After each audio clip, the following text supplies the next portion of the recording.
Olá, eu sou Carlos Nascimento e estou aqui no bairro onde o conselheiro tutelar Oséias Paulo reside. E está tendo uma repercussão muito grande na rede social, no Facebook e até mesmo em rede nacional da senhora Jaqueline, de 22 anos, que ela é estudante de enfermagem e ela acusa o conselheiro tutelar Oséias Paulo de ter invadido a casa da mesma com os policiais, ter pego o filho dela e ter entregue para o pai. Você vai ver agora um pedacinho da gravação que a Jaqueline postou na rede social.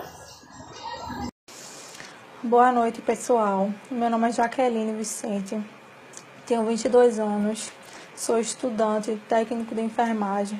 Estou gravando esse vídeo, pessoal, para contar um pouco da minha situação, porque ontem fui surpreendida pela visita do conselheiro tutelar que veio aqui na minha casa, na minha residência, por volta das 18 horas, que invadiu a minha casa, certo? Para tomar meu filho, tirar o meu filho de mim.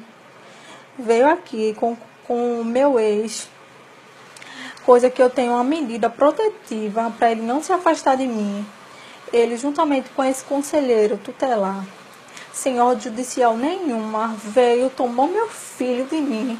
Tem dizendo que o conselheiro tutelar não pode fazer isso, tirar o filho de uma mãe.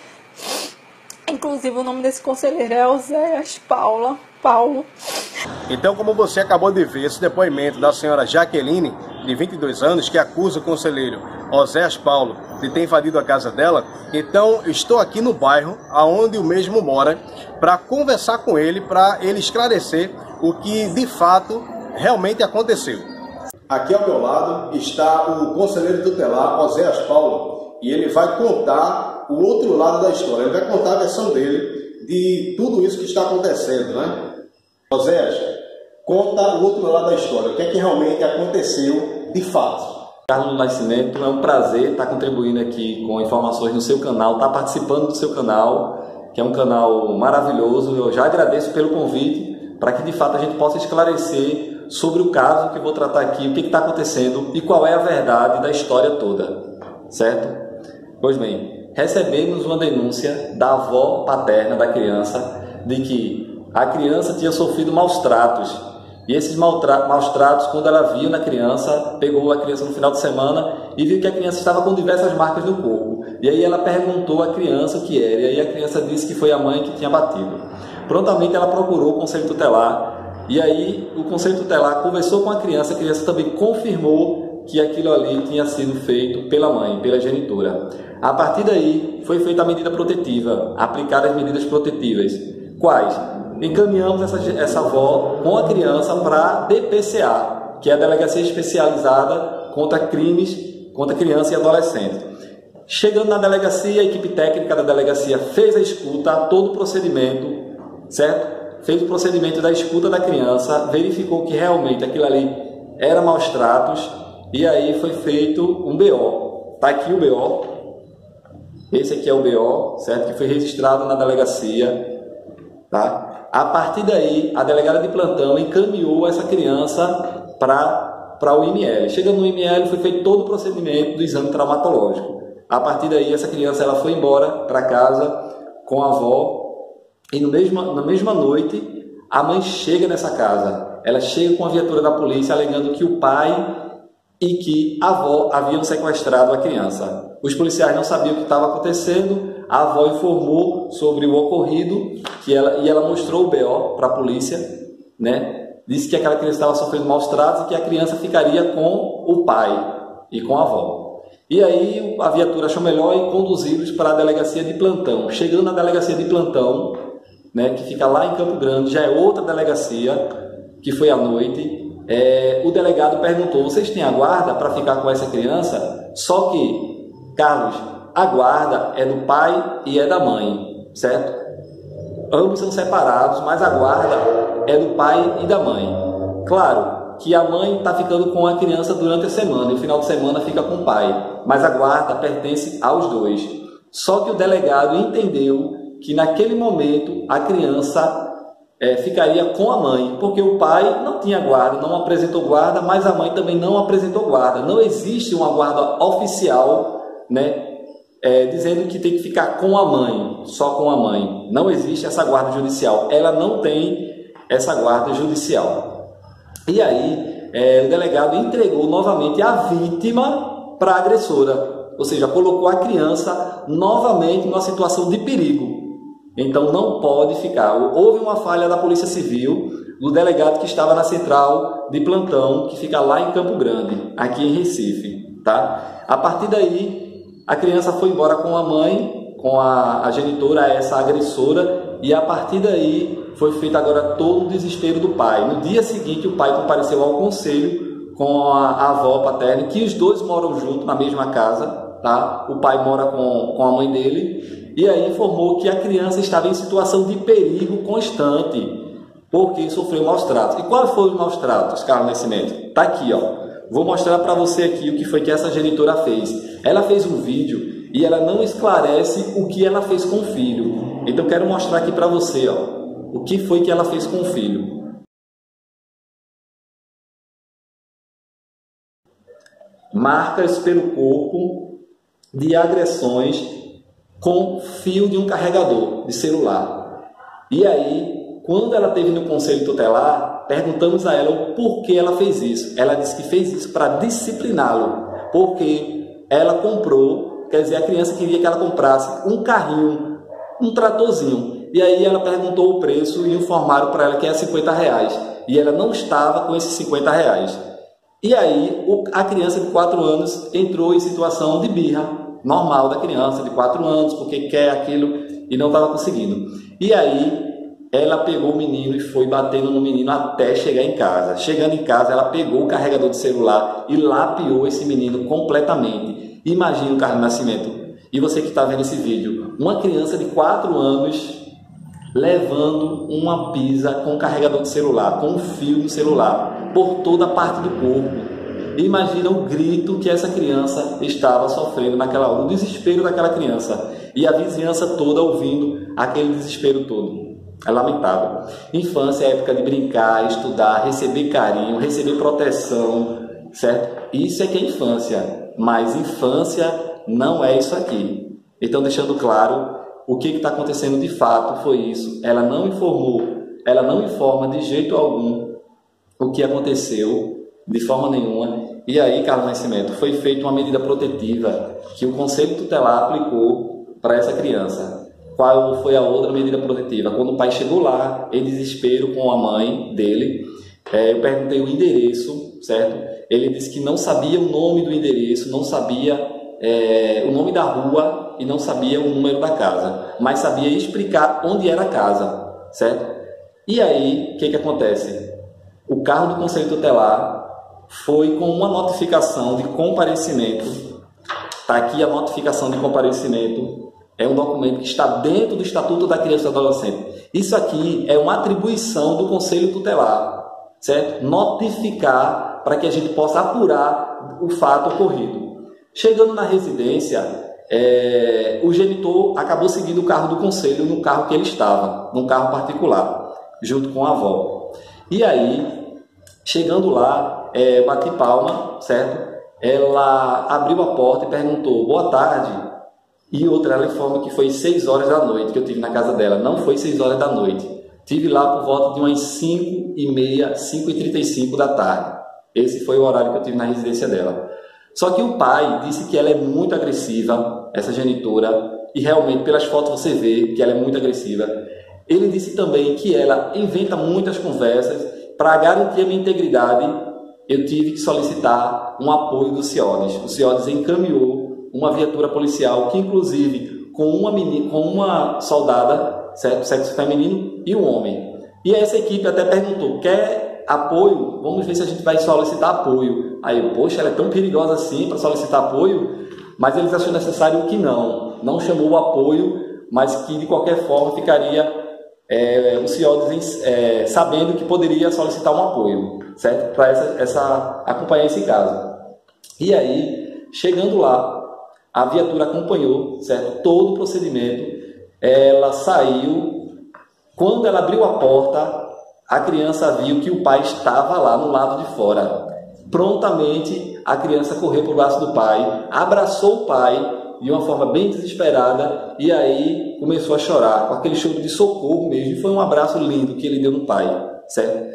E aí eu informei para ela que eu estava com a notificação de comparecimento, para a gente apurar o que de fato tinha acontecido. Ela disse: o que foi que aconteceu? Eu disse: não, nós não podemos conversar aqui na rua, temos que conversar na sede do Conselho Tutelar, lá é o local apropriado. E aí, Carlos, ela se negou a assinar a notificação de comparecimento, ela se negou, né? E prontamente eu disse a ela: estou deixando com a senhora aqui uma via, se a senhora quiser comparecer amanhã, eu estarei aguardando, nossa equipe do Conselho Tutelar estará aguardando para ouvir a sua defesa, mas o procedimento já foi instaurado. E aí, fui embora, me retirei, onde ela disse que eu entrei na casa dela, agredi ela e tirei o filho dos braços dela, onde na verdade, quando ela abriu a porta, o filho viu o pai, correu desesperadamente para o braço do pai. Eu informei para ela da notificação, ela não quis assinar, e eu: tudo bem, estou me retirando. E aí eu saí. Quando eu saí, o pai veio atrás de mim com a criança e a equipe da Polícia Militar que estava lá, que eu tenho o número do BO, que eu tenho uma prova da Polícia Militar, eu tenho uma prova desse pai, eu tenho uma prova também da avó que estava no local, certo? A avó paterna, desculpa. E aí, essas são as provas que eu tenho. E aí eu quero que ela, realmente, de fato, mostre as provas dela, que eu invadi a casa dela, que eu tomei o filho dela e que eu agredi essa moça. Jaqueline, isso que você está fazendo é calúnia, é difamação, é injúria, e já vai ser instaurado outro procedimento para você. Esse procedimento já se encontra na DPCA, no ML, já se encontra no Ministério Público contra o crime que você fez com seu filho. Osés, a Jaqueline, ela afirma viamente que você invadiu a casa dela com a polícia e junto com os policiais e tomou à força o filho dela e deu para o pai, namorado, enfim. É isso que ela alega, né? Então, assim, é a palavra dela contra a sua. Hein? Então, você está aqui esclarecendo tudo que aconteceu, de fato, né? E dando uma resposta para a sociedade, entendeu? Então, você disse que você notificou ela, né? E, no caso, intimou ela, né? Para ela comparecer ao Conselho Tutelar. Ela compareceu até o Conselho Tutelar, e se ela compareceu, o que foi que aconteceu lá? Compareceu. No dia seguinte ela compareceu na sede do Conselho Tutelar com o esposo dela e com um cidadão lá informando que era o advogado dela. E aí pedimos a OAB dele, ele disse que não tinha OAB, ele apenas era bacharel, mas não tinha OAB. Então ele teve que se retirar, pedimos para que ele se retirasse e aguardasse na recepção. E aí deixamos ela e o esposo dela na sala para conversar. E aí eu e outro conselheiro tutelar estava lá, perguntamos para ela o que tinha acontecido dela fazer aquilo com a criança. E aí foi aquilo que eu falei, né? A questão da birra, e ela disse que fez aquilo para disciplinar uma criança batendo com o fio de um celular. Que disciplina será essa? Não é assim que disciplina. E aí pedimos para ela se identificar, pedimos a documentação para fazer um termo de advertência, que é a nossa atribuição do Conselho Tutelar. E aí ela se negou a se identificar, a dar a identidade dela, e também se negou a assinar o termo de advertência, porque com esse termo de advertência é que será encaminhado para a promotoria junto com os demais anexos que nós temos, né? E aí ela se retirou, né? Antes dela se retirar, ela disse que eu invadi a casa dela, que eu agredi ela e tomei o filho do braço dela. E o marido dela não estava na hora e ele não é a testemunha dela. Ele não estava na hora. E aí ela vai ter que provar agora que realmente tudo isso aconteceu. Porque eu tenho as testemunhas, a polícia militar, eu tenho o pai, eu tenho uma avó e a criança, 4 anos, se alguém quiser perguntar, ele já fala alguma coisa com 4 anos.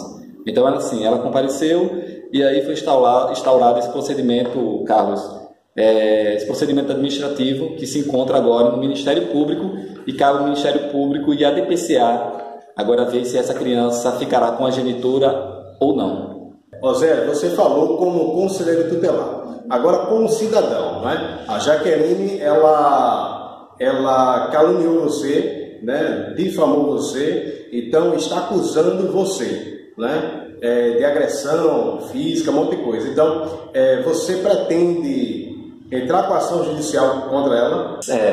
Infelizmente isso não é o meu interesse em fazer mal algum a ela, né? Não quero que isso aconteça, mas assim, a repercussão toda que está causando a nível nacional, eu estou recebendo ameaças nas minhas redes sociais, tá?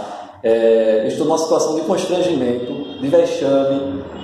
Ela causou contra a minha pessoa injúria, calúnia, difamação, inclusive no uso da minha atribuição, agindo da forma da lei. Em nenhum momento trabalhei ilegal dessa situação. E aí eu já estou vendo com o meu advogado que isso aí virou agora caso pessoal dela comigo, porque ela está publicando outros vídeos também e continuando insistindo nesse vídeo que em nenhum momento ela fala o nome do pai. Ela não fala o nome do pai, ela fala apenas o nome do Oséias Paulo, e aí está causando agora todo o questão de constrangimento. E aí existe sim um procedimento que vai ser instaurado para ela na delegacia, a questão de tudo isso que ela está causando para mim, tá? Além da delegacia do crime que ela está cometendo, também no juizado no juizado especial, haverá um outro processo para ela, né? Pela questão dos dois. Então, dona Jaqueline, infelizmente será aberto processos contra a senhora com relação a tudo isso que está acontecendo, tá? A minha família está numa situação de constrangimento, a senhora me colocou numa situação de constrangimento, de risco também, risco constante, porque as pessoas viram apenas o seu lado e não viram o meu lado. Eu sou um profissional e faço com amor e com muito carinho o que eu faço, e com muita dedicação. Sendo assim, eu prestei um socorro ao seu filho, certo? E tudo isso que a senhora está causando comigo, a senhora irá responder em juízo. Oséias Paulo, muito obrigado por você ter aceitado, né, dar essa entrevista para mim, né, para o meu canal, e dar um esclarecimento para a sociedade, tá certo? Então, fica aí, né? Deixa a justiça resolver, né, para ver quem está certo e quem está errado. Então, aqui no meu canal, eu dei a oportunidade para você falar o teu lado, né? Porque como a Jaqueline mesmo está postando na rede social, no WhatsApp, está em rede nacional, então a população, né, brasileira só está, até aqui, só viu e ouviu a versão dela. Então foi aberto, né, uma oportunidade para você, como conselheiro tutelar e como cidadão, também mostrar a sua versão, tá certo? Então, cabe você, né, cidadão, né, ver os dois lados, né, ver quem está certo e quem está errado. Né? Eu não estou aqui para ficar do lado de Oséias e nem da Jaqueline, mas você, cidadão, você, cidadã, que vai julgar quem está certo e quem está errado, e principalmente a justiça. Né? O Oséias acabou de falar que tem todas as provas, né, testemunha, então cabe você, Jaqueline, mostrar que você está certa, né? Então, é isso aí. Então, muito obrigado, Oséias, por ter participado. À disposição sempre, tá? Então, até a próxima.